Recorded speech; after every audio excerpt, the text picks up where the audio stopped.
just to start with, we'll start with the Newsmax interview. We'll ask you if there's anything more you wanted to add to what you've said about that here today. And do you at all wish you had phrased what you said in a different fashion in light of the controversy that's occurred? Okay. First, I remember our conversation on that debate. I'm glad we had all the debates we had in the last election, and that conversation about sitting down here in a non-election year. And this is following through on that agreement that we made that day on that stage, and it's one of those follow through. And I wouldn't say it's exclusive. We should do it again if we get the time. Absolutely. The Newsmax interview, I had to stop and think a little bit which one. There's another one out this morning that is different dialogue that has to do with closing the embassies, and we can perhaps go there, but I'm confident you're talking about the comment about the drug smugglers. Yeah. I can't tell you whether I wish that I would change that or not until we see how this debate settles out. And if we're able to preserve the rule of law and protect the integrity of the laws that are in place and the law enforcement, then I think we're in pretty good shape. If for some reason, if that comment undermined that effort to protect the rule of law, sort out in the end that it worked the other way, then I'd say I should go back and rethink that. But I don't really have the luxury of doing that in the middle of this debate, and we're not done with it at all. It's going to go on through September and into October at least. Probably won't be over until sometime near the end of October at best. So we'll have seen America debate immigration for a full year and probably not come to much of a definitive resolution of it. And I think it's been a mistake to drive this subject matter the way Democrats and a good number of Republicans have since the last election.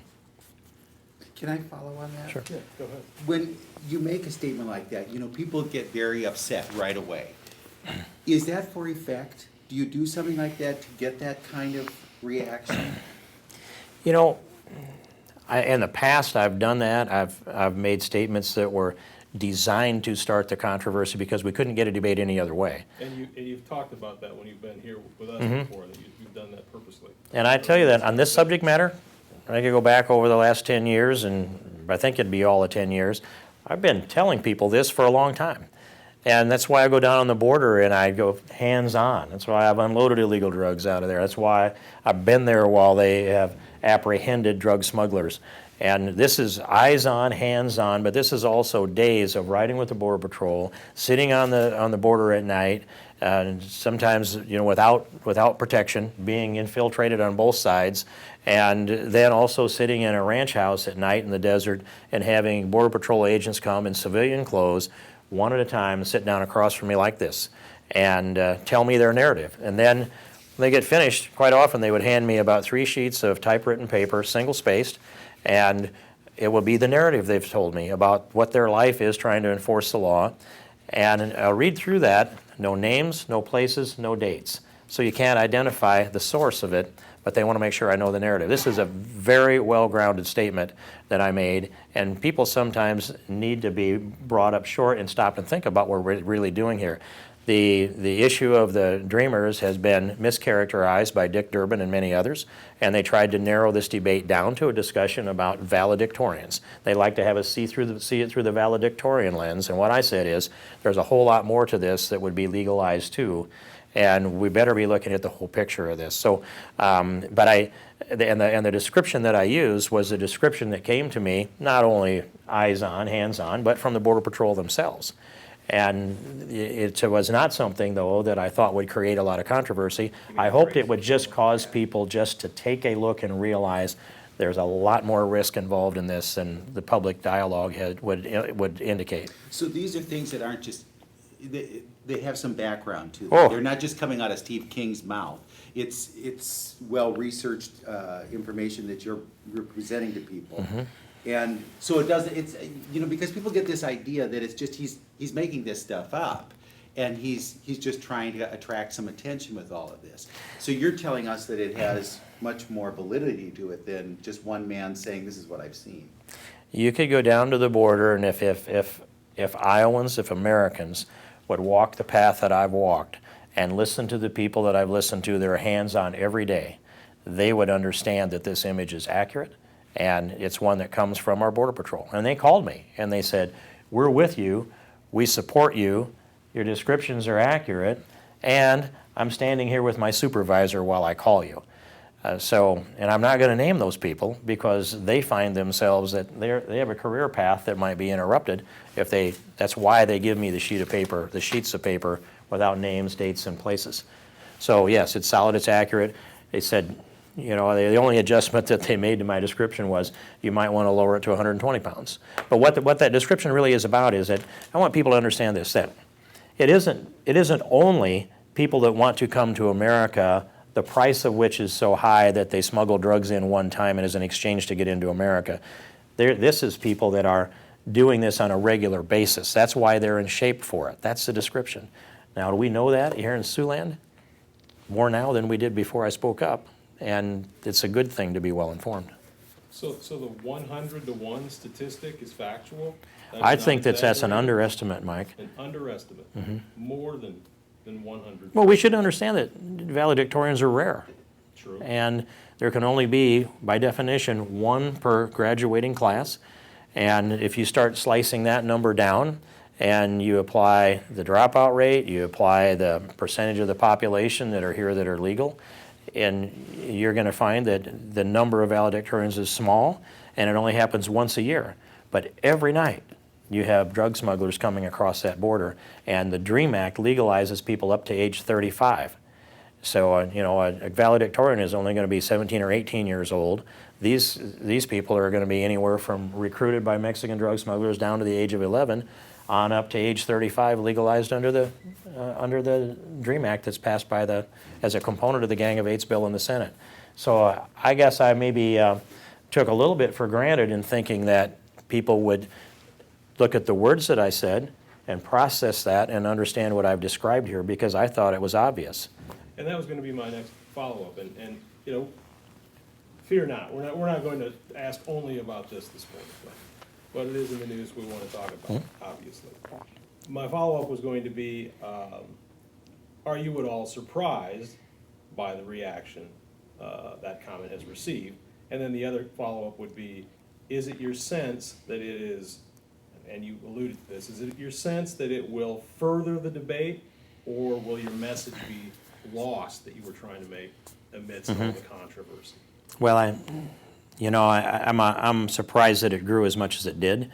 I don't know, sometime a little over a year ago, I purchased a software package that tracks the hits on the internet and on Twitter and on Facebook, so you can get a sense of the size of the surge of the media, so to speak.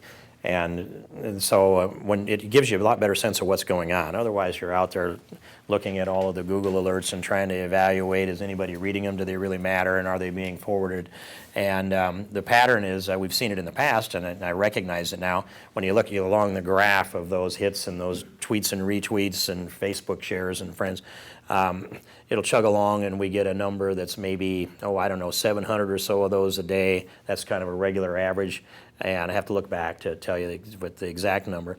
Then it spikes up to, 10,058 on the peak day, and then drops back down again. But that span is less than 72 hours. It's up and down. And then people stop talking about it and they move on. That peak was over a week ago when that happened. So that's the kind of a better feel for it by actually looking at the data rather than getting a sense of it, politically. That was the first part of your question. I was surprised. And then, did it help with the debate, or did it diminish the debate? I don't have any doubt that people are better informed now. They've had to examine this. And I look at our phone calls that have been coming in. We had negative phone calls looking at our 5 district offices and our DC office. The negative phone calls were about 2 to 1 over the positive calls during those days that it was peaking out. But we were always getting more positive calls from Iowa than we were from the rest of the country. We never got below 50% on calls from Iowa. Then, after that peak of the peak of the activity, then it went the other way, where our calls are more positive than they are negative. And I can tell you from traveling around Iowa, from the eastern part of the district over here to the western part of the district, and the dialogue that comes to me, and part of that needs to be considered, that there's anybody that's in politics travels more in the circle of those members of their own party than they do the opposite. so you're more likely to hear that praise. But a lot of people come up to me and say, hang in there, what you said was the truth, and it's the truth and it's objective. And I can't even think of maybe 2 or 3 Republicans that said to me, you should have found another way to say it. And my answer to that is, I found a lot of other ways to say it, but do you remember any of them? And of course they don't. So we have to deal with circumstances as they are, and what I said was objective truth. And it's very, very important to remind people, no matter what walk of life they might be in, whatever their profession is, whatever their stature is, if anybody was insulted by this statement, it was targeted exclusively to drug smugglers and nobody else. And there were no racial implications, there were no ethnic implications. It was targeted to drug smugglers. And if I intended to insult them, I probably didn't do a very good job of that. But if you had to do it over again, would you have had that disclaimer that it was not, because it came across like you were talking about everybody coming across the border? I do not understand how that could be written into the English language when I was very clear. For everyone who's a valedictorian, there are 100 drug smugglers. I mean, that's what I said. And I don't know how you can write in that that had to do with race, ethnicity, national origin, or the whole rest of the universe of people that would fit within the rubric of the dreamers that are anybody from 1 day old brought into America up to 35 years old today. It was exclusively on drugs. The rest of this, you know, you got to remember, I've used this expression before. This country is getting ever more full of people that get up in the morning, they go to the internet, and they try to find something to be indignant about, and then they'll manufacture their indignancy, and they'll manufacture a headline that's false. And then that false headline gets put up in some place like Media Matters or American Bridge or name your left-wing blog, and then Daily Kos, Huffington Post. And then they try to get some other organization to take that up, and they work their way up through the credibility chain, and their goal is get it up in the New York Times, get it up in the mainstream media, get it up in regular network TV. If they can do that, they've accomplished their goal. They get paid to do that. They spend millions doing that over the years, and they admit that. You were here, still mourning the loss of Bud Day. And one of the things that I've done is gone back to reread his book, Duty, Honor, Country. One of the points in there that I caught was, there are a lot of them that were very significant to me, knowing and really appreciating the man the way I did. He wrote about being tortured, about being hung upside down for 2 days at a time, being beaten mercilessly with a fan belt and with a willow switch that they had carved for that purpose, and that they'd have to stop and rest and take a tea break because they worked up a sweat while they tortured him. And that was the physical torture. The mental torture part of it, one of them was they lifted quotes out of the news media in the United States of people that were anti-war. He mentioned Senator Fulbright, among others. They said they didn't need to do anything to embellish those quotes. That was enough to try to demoralize a lot of the POWs. I don't think Bud was ever demoralized. But he said, he actually writes that he was, but I wonder about the man. But he said one of the communists' favorite tricks was to take a phrase out of context and totally reverse its meaning, and then make the whole story about the reverse meaning of the phrase that's taken out of context. When I read that, I thought, I know what he's talking about. Were you surprised by the criticism from your own speaker? That doesn't happen very often. I was surprised. When he and my leader. 2 times in 1 week, he, by name, calls you out, essentially. That doesn't happen very often. I wonder what your reaction to that was. Well, as you might have noticed that I didn't take a shot back at him. I think that there's the 11th commandment, Ronald Reagan's 11th commandment, thou shalt not speak ill of another Republican. I don't know that our speaker or our leader adhered to that commandment. I don't know either that they ever saw the video or read the full quote. The statement didn't seem to me to be very well informed, and so I suspect that that was a staff recommendation that they reacted to, and once they were out in the open with that, he probably thought he needed to reinforce it.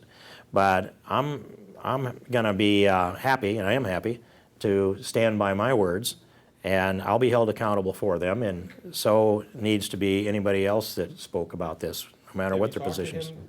Directly yourself, just This is about this subject? there was no point in us having that conversation. This is a conversation that takes place through the media, and he's initiated it. So if we're going to have a conversation, it might as well be in the same medium as the speaker has chosen. So the answer is no. Do you think think that undermines your effectiveness when leaders maybe take a derogatory position to you and your ability to get legislation through the chamber and such? I think the speaker's response indicated that his agenda was put at risk by my position. And I think he reacted, and I don't think it was what you would call a measured or a thoughtful reaction at all. From, the question that you've asked, Brett, is one that certainly went through my head immediately and, for several days after that.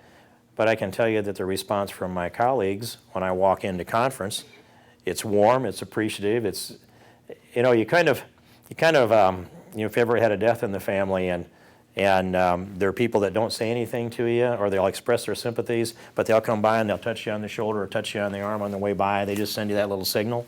That's been going on more than I've ever seen before and towards me. And I host a breakfast on Wednesday mornings. I chair the Conservative Opportunity Society. I've done that for 8 or 9 years or so. We had attendance there last Wednesday morning. It was, a week ago yesterday. That was greater than I expected, probably 50% greater than I expected. And some of them stopped by afterwards and said, I had something else I needed to do this morning, but I wanted to be here to let you know I support you. So we'll see whether my effectiveness is greater or less. We've got a major issue in the front here, and we can't just be backing away from it because it's controversial, and we can't be conceding a position to someone who happens to be in leadership in Congress because they disagree. There's no reason that John Boehner's constituents or Eric Cantor's constituents deserve more representation than mine do. And that seems to be our disagreement, actually. I guess what's behind my question is, regardless of this comment playing out in the news cycle and such, people in Iowa that live in all these counties, they want an effective congressman. So, that's the ultimate thing. That's why they keep telling me, tell the truth, keep telling the truth, and don't back down. And I've heard that all over this district in the time that I've been back here and home. And you feel it's on solid footing as you have in the past years with the leadership? Well, as far as the leadership is concerned, their agenda isn't particularly clear. It appears to me now that comment that I made caused the speaker to expose his position on immigration. Clearly, at this point, is for some kind of an amnesty.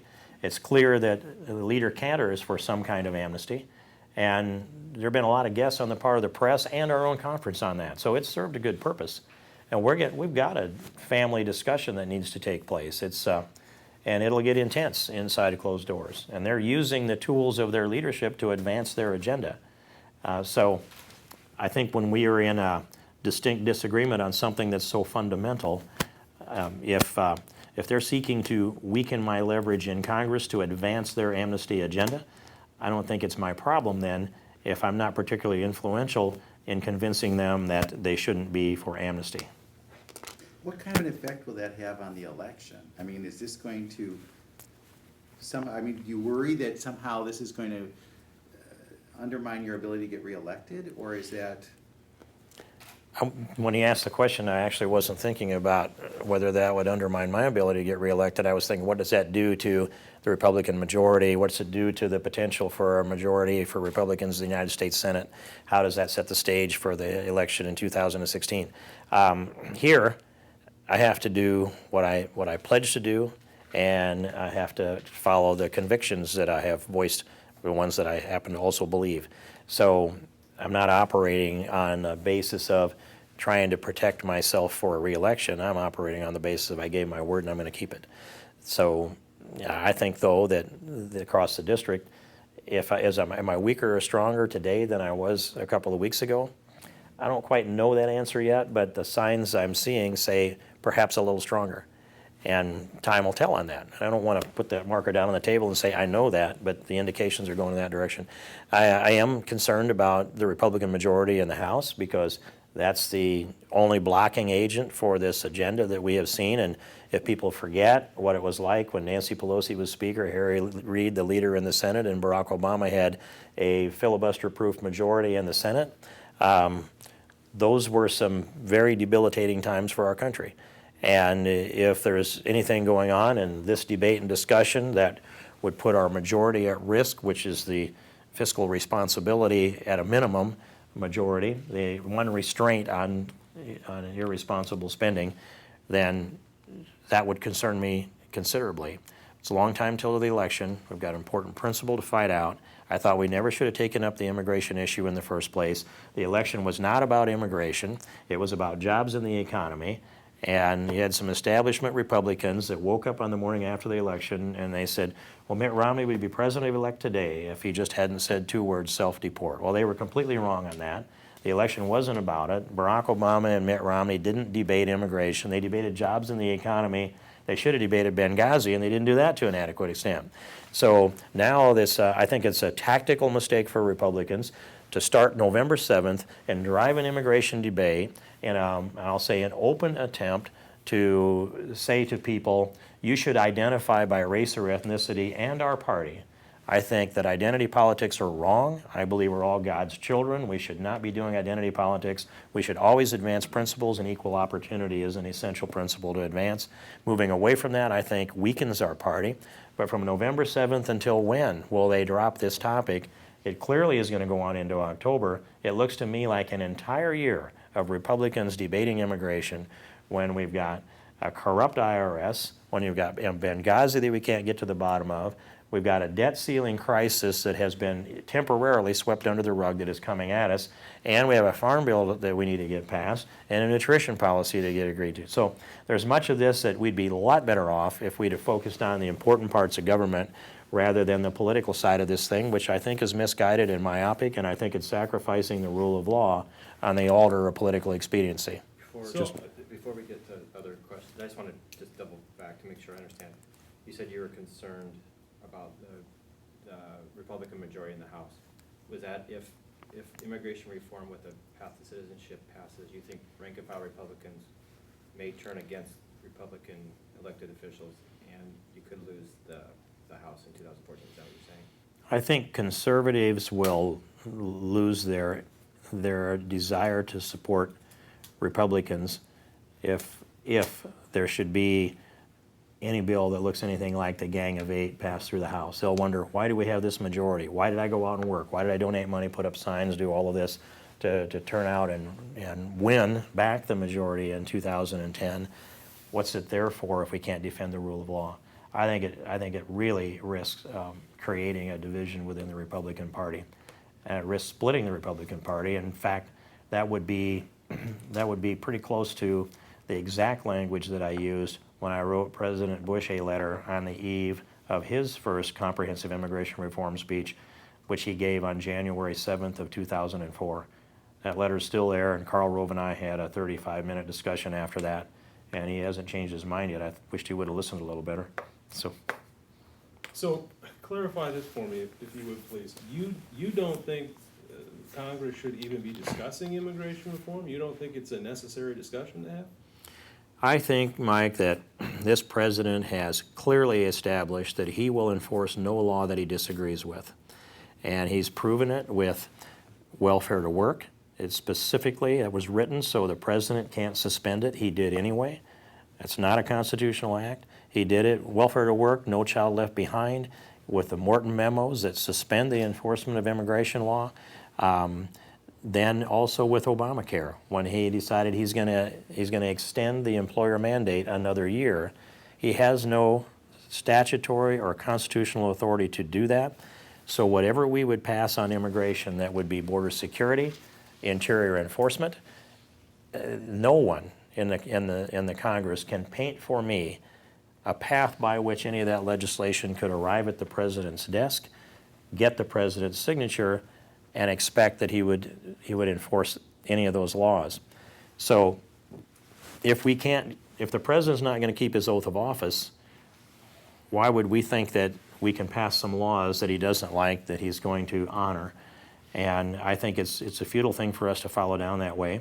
And when I challenge the people who have been drafting this immigration legislation in the House to paint that picture for me, they say, well, we're just going to have you help us with that. And then I say, if you're going to grant amnesty to all of the people that are here illegally, with the exception of the felons and those that committed the 3 misdemeanors, who then will we're going to get law enforcement in exchange for amnesty. That was the '86 promise. We got amnesty, no law enforcement. The same promise is coming now. And I ask, who then will you enforce the law against if you grant amnesty to everyone else?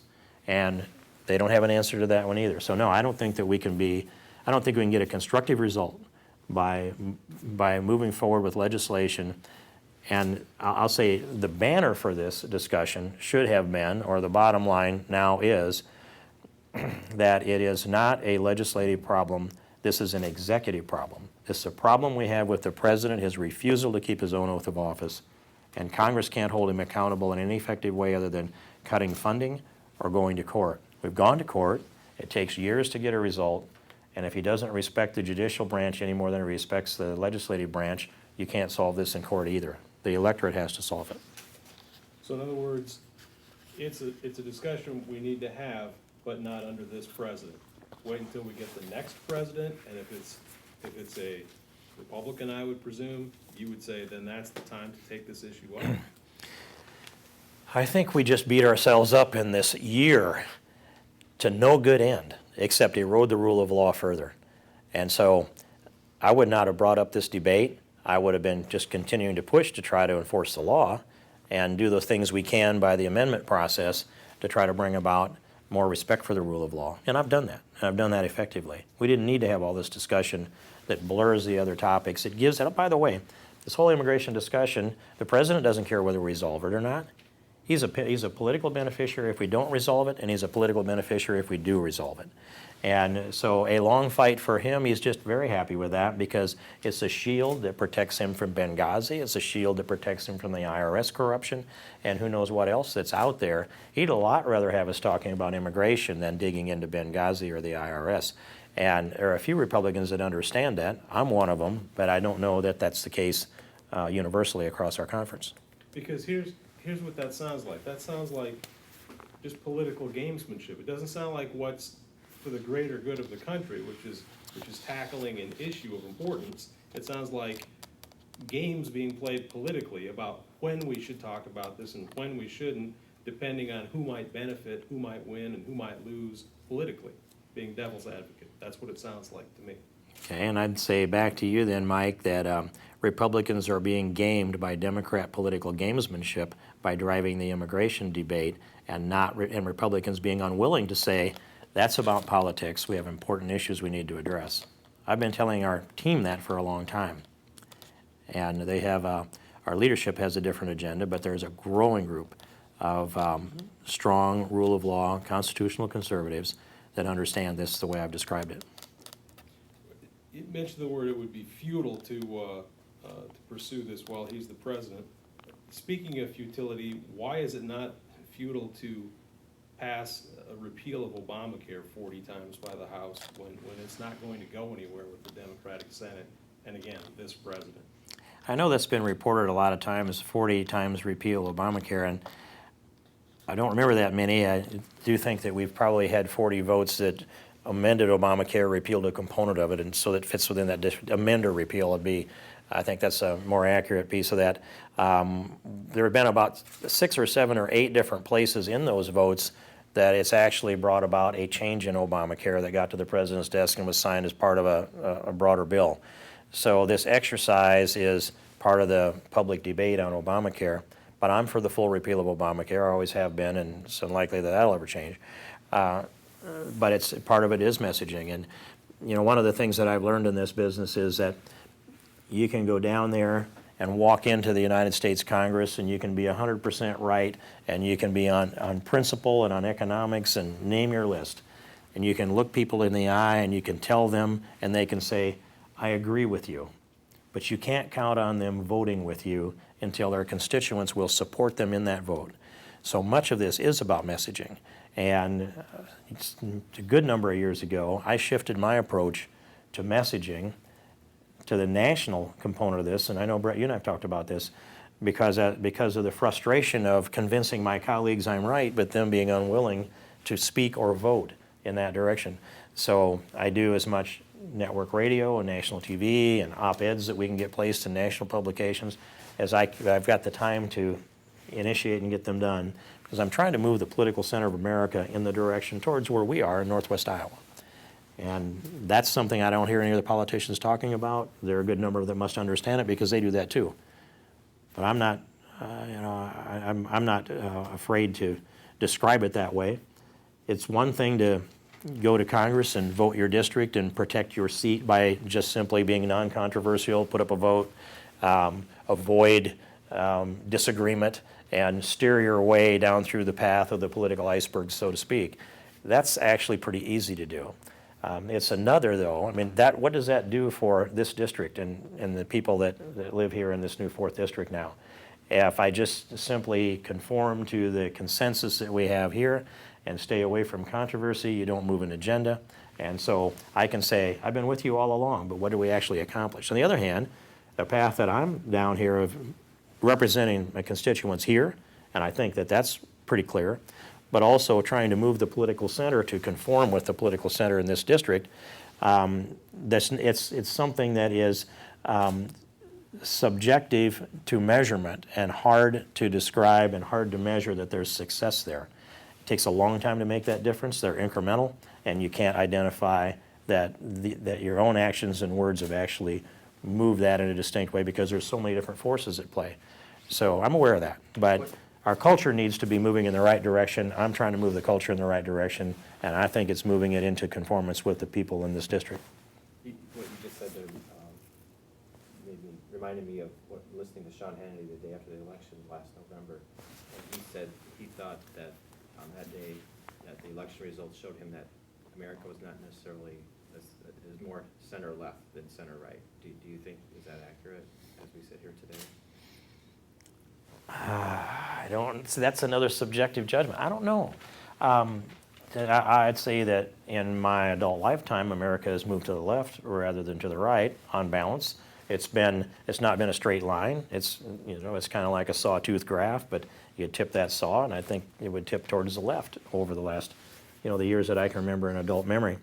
But that doesn't mean that I ought to give up or accept something that looks like it's a trend. I mean, we're dealing with civilizations that are, the Catholic Church, for example, sees this by the millennia. And so we should never think that there's going to be some kind of definitive political victory in our lifetime that's going to stay for all time. We contribute all we can within the cell that we have for a lifetime, and then a whole lot of other people weigh in on that. By the 7 billion people on this planet now, they're all weighing in one way or another.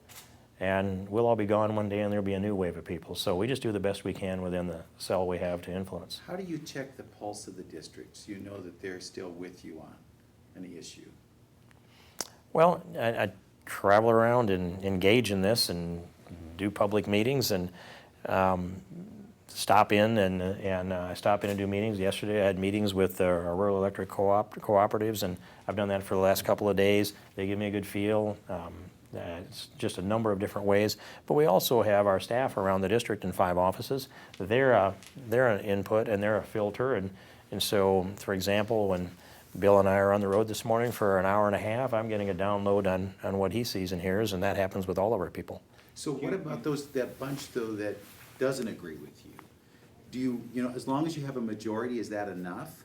Or do you say, I've got to kind of tip my hat to those people somehow because they're part of the district too? Well, I meet with people that are what you'd call political opposition and have those kind of discussions too. In fact, when I was first elected here, we invited in the representatives of the minority communities. We had 14 people at a table like this and started the dialogue. So I'm not reticent about that. There are some that are just what shall I say? They're so politically focused that the dialogue's not going to be constructive, so it's a matter of usefulness of the time. But I do meet with people that are opposition, and I'll do that later on today. One more question I have on immigration before moving on to another topic, and that is, I'm sure you're familiar with this poll of the 4th District done by the American Action Network. I'm not sure. Okay, I thought I'd read where you responded to this Perhaps. in the media. Anyway, the American Action Network did a poll of the 4th District in the month of June, and among the findings were that 68% of district voters support an earned pathway to legal status. Okay, you're familiar with this now, okay. Mhm. And 65% support an earned pathway to citizenship. Now, Was it to, six? to be honest, I don't know what the difference between those two Yeah. phrases are, to be perfectly honest. They essentially mean the same thing to me. But that would tend to say that this district supports what you call amnesty and are opposed to. What was the question they asked, though, Mike? I never saw the I'd have question to- I'd have reported. to pull it up. Yeah, and that's an important thing that I brought up here, though, is that neither one of us know what that question was. And I read the article, and I didn't see the There's a question story printed. from Politico that where they reported on the results of the poll. And I'll tell you- I have the copy on my desk. I don't believe that they published the question. I think they published the results and characterized the question. In the story I read, the question that was asked was not in the story. Yeah. Correct. And so my point is that you can get a result that changes dramatically depending on how you phrase the question.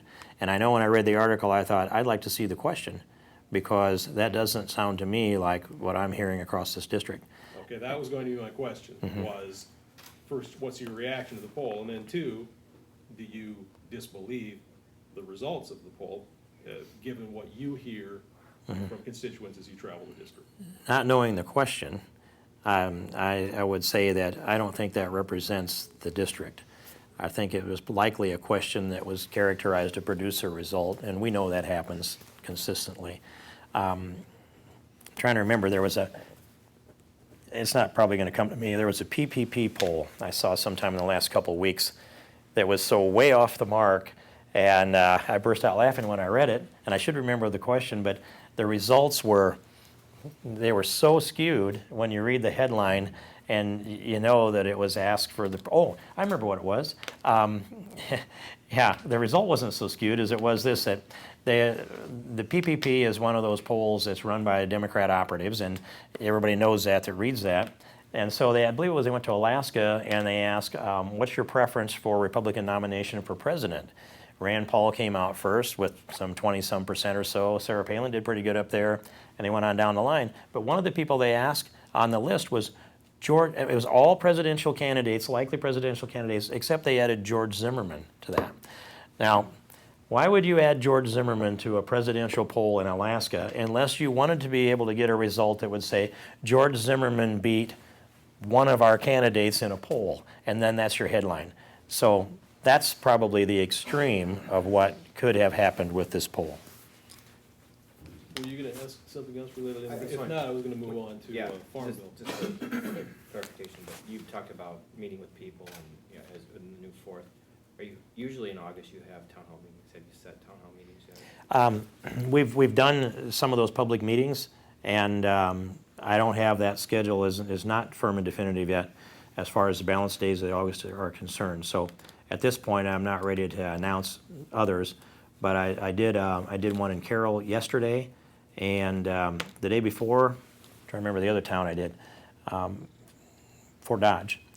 So I'm doing some of those meetings out publicly, and we've got a lot of meetings that are set up schedule. My schedule is just nonstop, and Bill heard me complain this morning on the way that I feel like I'm, early morning to late at night. But as far as a set town hall meeting in a place like Sioux City, I don't have that in ink on the schedule at this point. Are we going to get a farm bill from this Congress, say in this calendar year? And if we don't, what happens? Do we just extend the old one? And is that bad? Is that good? In other words, does it even matter if a farm bill gets passed? Can we just extend the old one and just move on? I mean, Well, it doesn't look good, to be honest, for passage of a farm bill. this has been a difficult endeavor, and I probably have the better part of 2 years invested in this farm bill. We wrote a lot of language into the base bill a year and a half ago that we brought before the committee. We did a 15-hour markup marathon nonstop, drilled right through. That's the way I wanted to do it because the opposition gets tired, and I figure I don't. And we came out with that, and we couldn't get floor time to debate. The leadership said we don't have the votes, we can't bring it up if it's going to fail. I said, we've got the votes, I think we should bring it up. A year later, we'll go through that same exercise, took it to the floor, and it looks like leadership was right. We didn't have the votes. I've had a good working relationship with Colin Peterson, the ranking member on the committee, and we lost 16 of the counted Democrat votes because of an amendment that was brought on by Steve Sutherland, which was work for food stamps. I supported the amendment because it allowed states to experiment with a pilot project to do that. It wasn't national blanket, it was state pilot project. So let's experiment a little bit, let the states decide. But that vote, when that amendment went on, took about 16 Democrats out of that list of those that would vote for the bill. So we went from 40 Democrat votes down to 24, and we had, I think, about 10 or 12 Republicans that were prepared to vote for the bill but didn't really want to. And when it stalled out at 195 rather than 217, we didn't get those Republicans either. I kept my comments on that as open as I could to help prepare the way to come back and find a bipartisan bill to come to the floor. I've talked with Colin Peterson about this. He said now I've got, if you make that change in the Sutherland Amendment, I've got 50 votes for you, not 24, but 50. That's enough to pass the bill. And he said, and if you don't believe me, I'll give you the list and you can call them yourself. Well, I did believe him, and there's no reason not to. He's been an honorable guy to deal with for all these years that I have. But instead, our leadership made the decision, rather than go into the middle and go pull a bipartisan bill together, we could have done those. I'm very confident we could have gotten it done. Instead, they split the bill, peeled out Title IV, which is nutrition. That happens to be the subject matter of my subcommittee, and went with the ag side of it alone. That meant that it became a bill that, as Colin Peterson said, a partisan bill, and I agree with him. And it had to be passed by Republican votes. We did. Now that's done, and that's presumably messaged to the Senate. But our leadership doesn't want to appoint a conference committee until such time as we pass a nutrition bill out of the House. So there's something on the table there. I've been sitting in meetings planning that each week since that time, and now the configuration of this is in the process of drafting, and they've got to come up with 218 votes. Most of them have to be Republican. And it looks like it's been announced that they want to go for about $40 billion in reductions to the $800 billion 10-year budget spending of food stamps. To get to the prediction part of your question, Mike, I think the odds are a little better than even. I've said, I think yesterday, that it's about 60-40 that we get a farm bill with or without the nutrition title attached to it to the president's desk before the snow flies. And I don't think we get it done in September. I think mid-September we vote on the nutrition bill that our leadership's putting together. That gives those two vehicles to conference with the Senate's one vehicle. At that point, I think they name a conference committee, and then we start to negotiate. I don't think our differences are that great on the ag side. And when I say a 5-year bill on the president's desk before the snow flies, 60-40, I realize that it could snow on Halloween or it might snow Christmas. And so my prediction's as predictable as the weather, but I think we get it done. And I very much want to get a 5-year bill in place so that our producers have that predictability, at least as far as government policy is concerned. I don't want to do an extension of a year. I don't want to do a 2-year extension. I know Colin Peterson talked about that. I don't want to do that. I want to get this done. If we get it done, we are at risk of maybe never being able to pass another one, at least in our lifetimes or our foreseeable future, because the incentive to get it done is going to be diminished. And it looks to me like the 1949 Farm Bill has been our incentives to pass one all along.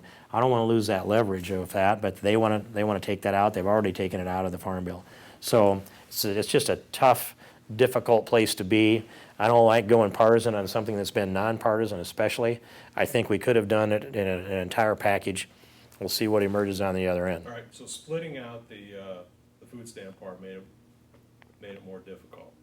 From my perspective, yeah. So what needs to happen is you need to have House votes on the ag side and on the nutrition side. Mm-hmm. You think the differences are less on the ag side, the differences are greater on the nutrition side. Yeah. If that happens, you pass both, then you think something can get done. Then I think we get to the conference committee, and I think something can get done. Okay. And yeah, the differences on the nutrition side are the Senate wants to cut $4 billion over 10 years. Now this new House proposal wants to cut $40 billion over 10 years. Now the $40 billion is about 5% cut, in just tiny little bit on the Senate version. There's a difference between 4 and 40. The difference on the Farm Bill side of this thing, Senate and the House, are shallow and deep loss programs in the House, and in the Senate side, it is connecting the soil conservation compliance to crop insurance. And I think there's a solution in the middle there. We've been discussing that, and I don't want to say any more about it than that. I think we can get together on that and the other details. But you can't get to a conference committee with the Senate on the ag unless the House first passes a nutrition bill separate from the farm bill, correct? We could, and I would, but our leadership won't. All right. And that's, Congressman, All right. just to say this back to you, the Farm Bill typically has been nonpartisan, maybe more regional, is how people vote as opposed to partisan. Now it's more partisan this year. Is that another indictment? I mean, a hallmark of a Mike Gore's question is to ask you several times and other federal people when they come in here is about the gridlock and the partisanship. How is it that a farm bill that previously hadn't been all that partisan now is partisan? And is that just the worst example, the newest worst example? I don't know, I thought the worst example was Obamacare as partisan, but, you know, that's just me, Brett, and probably a majority of the American people. But I'll say this, that it is the only time that I know of that, and you only do this every 5 years, actually a little longer than that on average, so it's the only time that I know of that the Farm Bill has become as sharply partisan. And there are partisan votes along the way, and there are partisan debates, and we all posture ourselves and say this is the only nonpartisan committee. Well, it is still partisan, but it's far less partisan than most committees. And so this, it has gotten more sharply partisan, and I regret that. I think we could have put it together, as I said, 50 votes from the Democrat side, we could have passed a nonpartisan, a far less partisan farm bill. Can I be So really what dumb? does that say about? I have a dumb What does that question. say about Okay. Congress?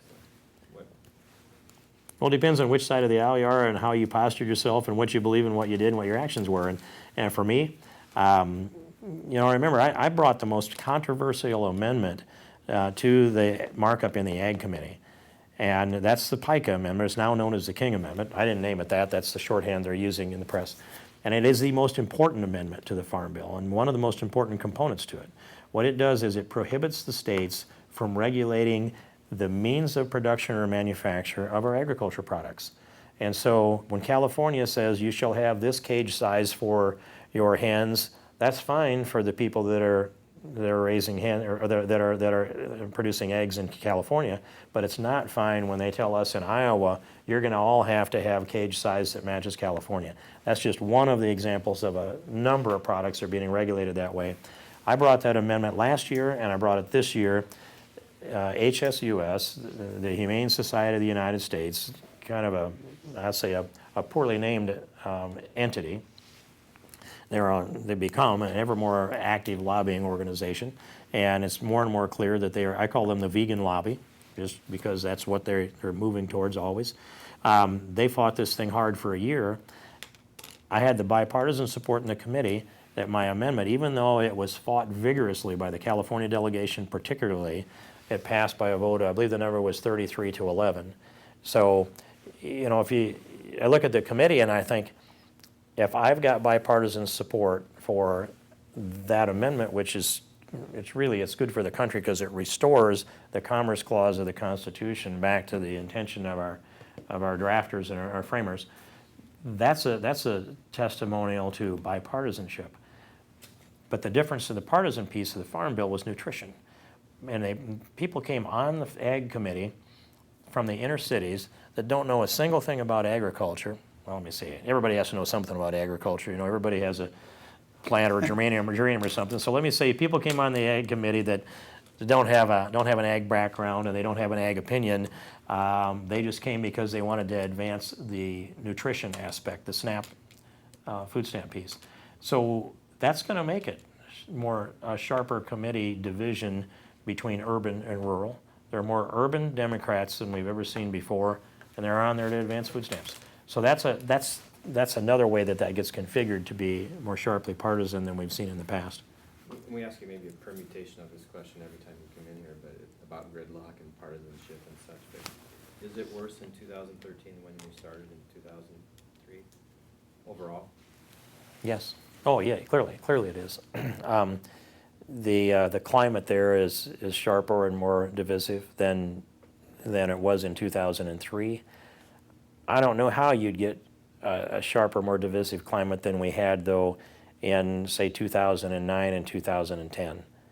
That was, we haven't had 40 to 60,000 people come and, let's say, surround the Capitol like happened back then over Obamacare. So if I count the people and the protesters that show up, and there's a fair amount of that activity, and actually I'm really pleased that I live in a country where we have that. It's not anywhere near what it was during that period of time.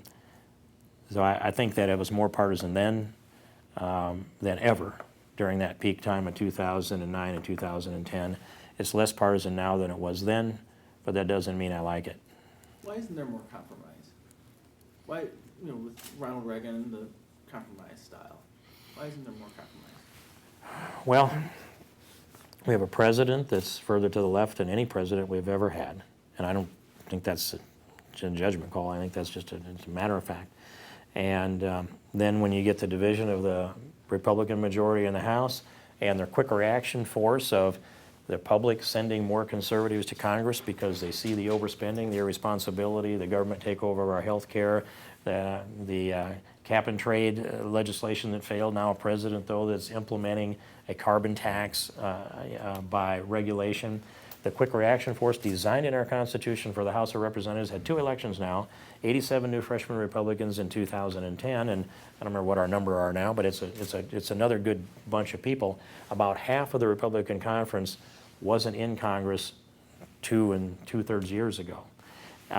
So that core of conservatives has started to fill up the House at the direction of the voters in the American public. While that's going on, the Senate moves more slowly.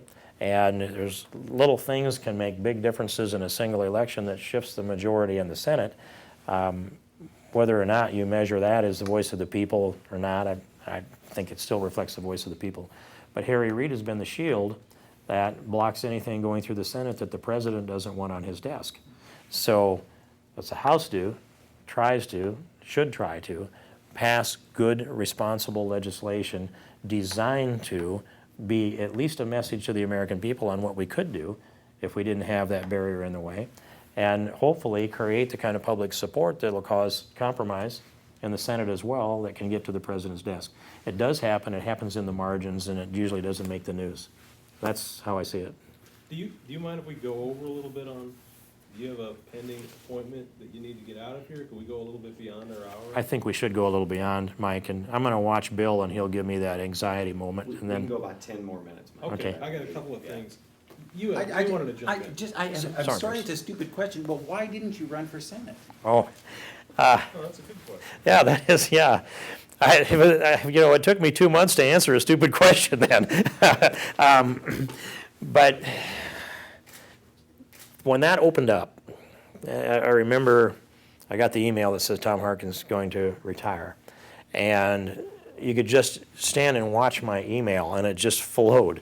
You could just see it scrolling in front of the screen, emails coming in and coming in. There's no way I could read them all or answer them all, but I could see the title and the headline, and I could pick some out. And it looked to me like at that point, when you see something open up like that, all the way to the horizon, how rare it is for anybody in any state to see a clear path to the nomination for the United States Senate. And so it looked to me like this is a message that I should say yes. But I put the brakes on myself and said, I need to make this an analytical decision. I need to make sure it's a reasoned decision. And so you've heard me say that it first has to be from the head, and then the gut, and then the heart. And the head piece of it is analytical, weigh it out, look and see how much money, build the campaign on paper, run the polling, get a sense of what it takes, what kind of a campaign, and what it takes in a campaign to be in a position to win. Nobody can say, this is what it is, you'll win if you do this. You can say, if you follow this path, you've got a reasonable chance. So I went through that process, and it did take I suppose it took us 4 or 5 weeks to get the analysis of it done. And my head said, I know how to get there. I can't say I'm going to guarantee to get there, but I know how to get there. And it is reasonable to think that that could be accomplished. Second part was the gut. And over time, especially business decisions and political decisions, I've learned that If your brain tells you it's right and your gut tells you it might not be, there must be a reason your brain hasn't figured out yet. And so those two things need to come into conformance with each other. And then the third part of it is the heart part, and that's the faith component. You have to, it's got to be, you've got to have confidence that it's a calling, that you need to step forward, and you need to make a full commitment. This isn't something you can say, well, I can do this, win or lose, it'll be okay. It's got to be, you've got to be all in, because you've got to ask other people to be all in. And if you're not all in, they're going to know that. So as I analyze this through, my head could say yes. It said yes all along. The data supported that. The gut's telling me, I really don't know. And my heart was at that place where I couldn't get myself to say I'm in. I couldn't get myself to say yes. And so then when I back that up and reason back through that process, I could envision myself stepping out on the floor of the United States Senate, but it would be January of 2015. I also could see this agenda that's coming at us between now and then. 18 months of stepping away from my job, campaigning every day, fly back to Washington for just the most important votes, and the rest of the time raise money and shake hands and not be engaged in these issues that we're talking about in this interview, and then take that oath in January 2015, potentially, and then think, now how do I put the genie back in the bottle? And so in the end, there's been at least one other time in my life when a decision got to that point where it became more about me than it was the agenda and the cause and service. And if I had run for Senate, that campaign would have turned into a campaign about me rather than about service. And so I got to that point on a Friday about 1 o'clock or 1:30 on a Friday afternoon, and and I called up I sat down, I wrote a letter. I called up my son Jeff, who was campaign chairman, and said, I've made this decision. I sent it to him first, and I said, proofread this.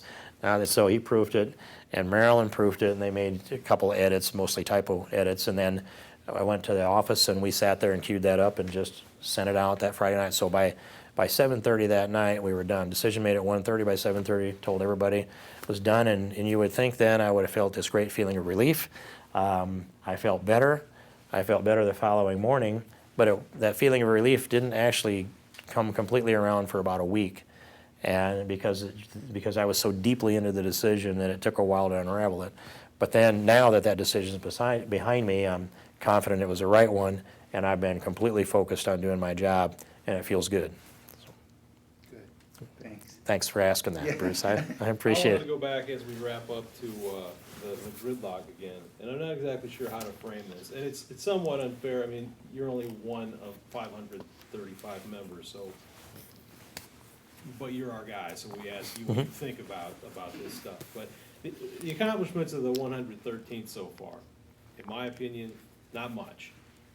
And so I'm wondering, I mean, correct me if I'm wrong, but no spending bills have passed, there's no budget, there's no farm bill, and you don't want immigration reform to pass, but it's been discussed, but nothing's been passed. I'm wondering, and we've got some looming deadlines here when you come back from break. One is on the debt ceiling around November 1st, and the closer one is on the potential shutdown of the government on October the 1st. So I'm wondering if you could sort of look into your crystal ball when you all return from break. What can we expect realistically to see between when you return and say the end of the calendar year? What's going to get done? And in getting there, are we going to face these cliffhanger 11th hour crises like we did a couple of years ago, for example, with the debt ceiling? Are we going to go down that path again? Mike, I think we're going to see more of that. And it's because of what we talked about, is that the configuration of Congress being strong Republican majority in one chamber and strong Democrat majority in the other chamber, with the president positioned where he is. I talked about the Farm Bill, and that's something that I am, cautiously optimistic about, and I think we do get that done. This configuration that we're in is almost the formula to create cliffhangers.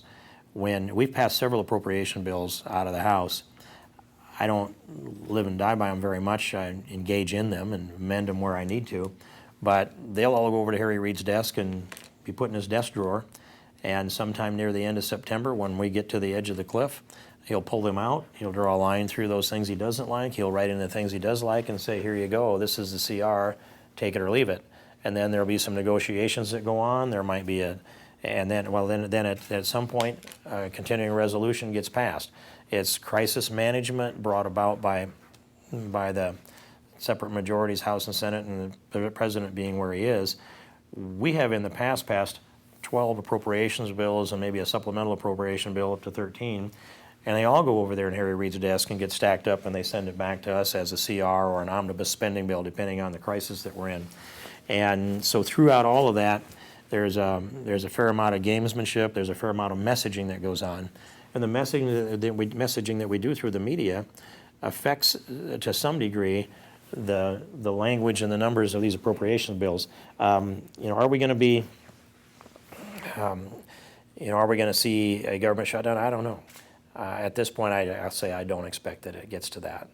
What about the strategy pushed by some to, we're not gonna fund Obamacare, we'll risk a government shutdown occurring, and we'll hold the Obamacare hostage, or we'll hold the budget hostage to defunding of Obamacare. What do you think about that strategy? Do you support that strategy? Well, I brought the language that defunded Obamacare in, I remember the date, it was February 14th of 2011. And I remember that, but as I brought that language, they told me we can't cut funding to mandatory spending in an appropriations bill. I pointed out some examples of where that had happened, and they said we have a rule, and I said show me the rule, and they said well actually it's the Army rule, not a rule of against cutting funding to mandatory spending. And I said, I'm in Congress, not the Army, so why don't you give me a Congress rule to work with? And they said, oh no, it was Dick Armey's rule. Show me the rule. And they said, well, Dick Armey didn't think we should do this. So you get a sense of how hard that is to pin these guys down, that they decide they're going to apply rules that are pretty flexible, to be generous.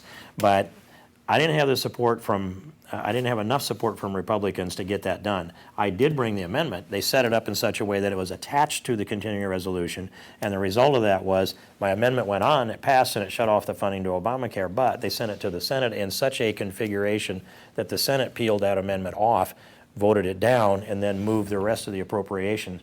So I've fought this battle before. Now when they bring this strategy, I asked them a series of questions about what's different between the government shutdown in 95 and very early 96 and what might happen coming forward. And I know the difference. We have a different president today than we had then. It was Clinton, now it's Obama. Republicans had the majority in the House and the Senate. Now it's just in the House. And we have a different speaker. John Boehner was in the House, but Newt Gingrich was the speaker. So I put those 3 points out there and I say, why do you expect a different result? It's hard to predict a different result than what we saw then, if it comes to that.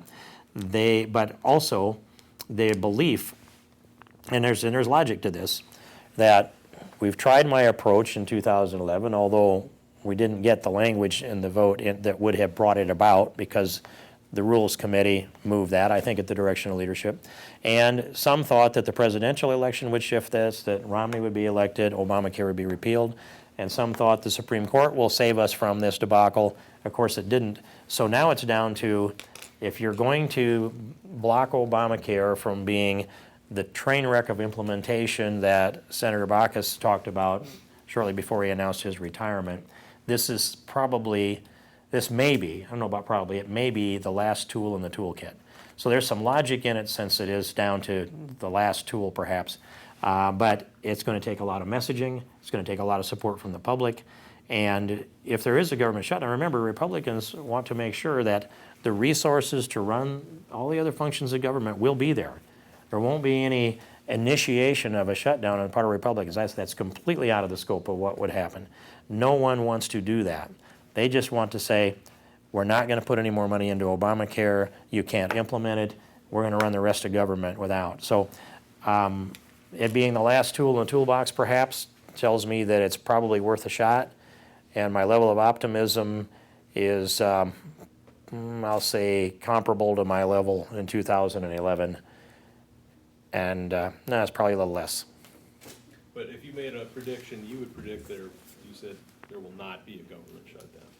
I would predict there will not be a government shutdown. Our speaker has said there won't be a shutdown, and he's been, it's one of the things that has a significant opposition to letting that happen. And I don't want to see a shutdown. But if I could prescribe this thing myself, of course, I'd repeal Obamacare completely and start this over, and that's a long conversation.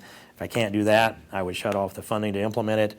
And by the way, the president, it's unconstitutional for him to simply extend the date for the implementation of the employer mandate.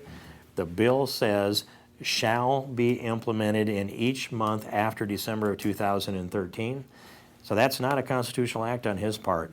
If you're gonna extend the mandate to employers, you need to extend the mandate to individuals. And of course, that's not the case. They're just limping this thing along, and they have automatic appropriations to the tune of $105.5 billion.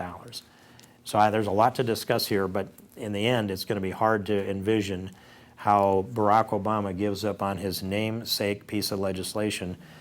I think that he would instead shut the government down if it comes to that. I think the president would, and of course he would say it's not his fault.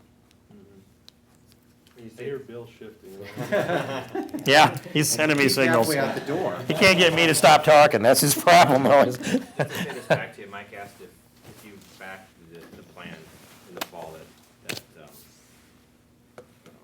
would, as far as a budget being passed, tied with funding Obamacare, you said it's probably worth a shot. Is that okay? So that's close to a yes, that's a pretty, Well, that's a, if they put up a vote that have an opportunity to vote for a bill that funds the government in a responsible fashion, but not Obamacare, I'm going to vote for it. That you can count on. And this becomes a national debate between now and the end of September. And so what do the American people think? How do they weigh in? How do they shift the positions of members of Congress that might be waffling on this, since I'm not? All right. Thank you, sir. Thank you, Mike.